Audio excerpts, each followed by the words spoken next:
ปิดไฟกันเว้ยเปิดไฟกันแม่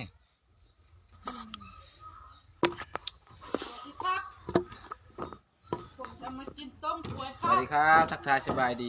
วันนี้มาต้มตีนงัวนี่ตีนควายนี่เอามากับหัวหน้าเพื่อนนี่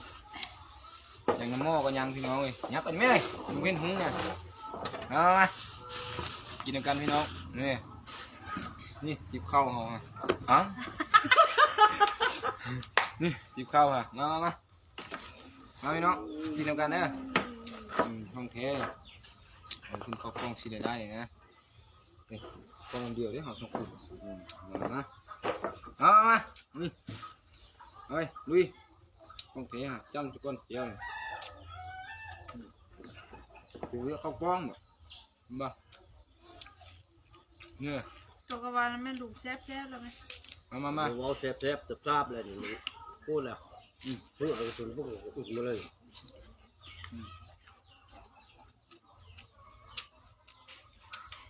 มาแห้งก็ดูควายนี่เมื่อควงเลย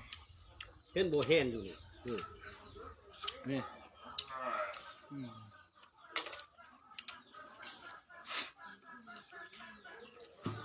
น้องเป็นมือกล้องพึ่งหน่อยเขาบอกว่าอันนี้เดี๋ยวจีเนี่ยตัวบอกว่ากันอยู่ก็จีน้องจะไปพูดยุบไปดูยุ่นโอ้ยมันก็ได้แล้วนะมีก่อน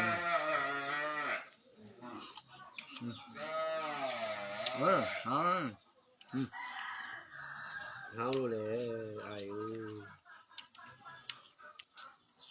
โอเค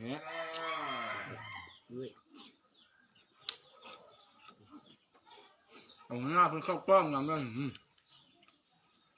เอาเชื่อแง่ใจสามคนนี่เป็นเฮ็ดบ้าง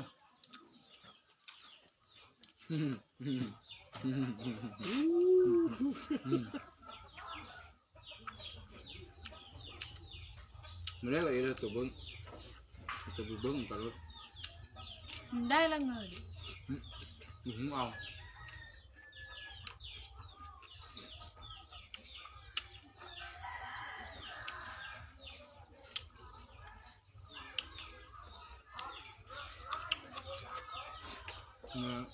ข้าไก่เราข้าไก่กินเรื่องของซ้ำรักข้าไก่3 ลังนึง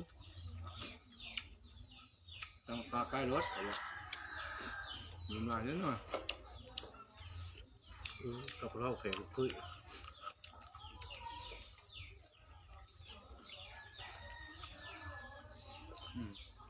5 ตัวจะกินหน่อยไม่ถึงหรอกการเขามีแพทย์ก็บ่ได้มามันน้อยไปเลย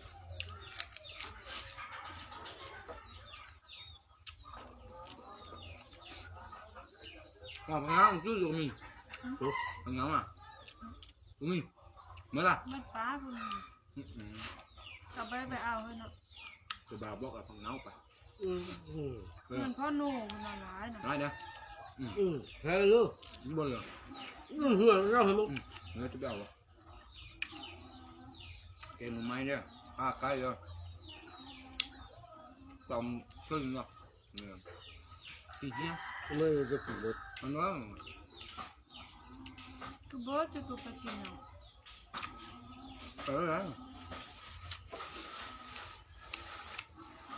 เห็นไหมอันนี้ไงตัวโอ้ยของแท้นี่นี่เนาะกับแค่บุมีวะเดี๋ยวจะร้องดังกันเดี๋ยวได้ยินแค่บุมีป้าเนี่ยมันอันนี้พอบ่อยแค่บุมีเขาเอามาโชว์ตัวบุมีใช่ไหมตันยาก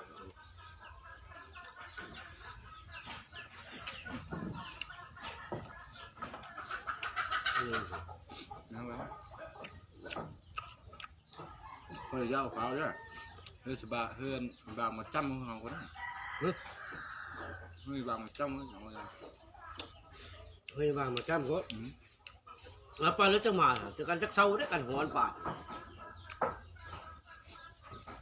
ก็คือจ้ำดูหางยังเก่ง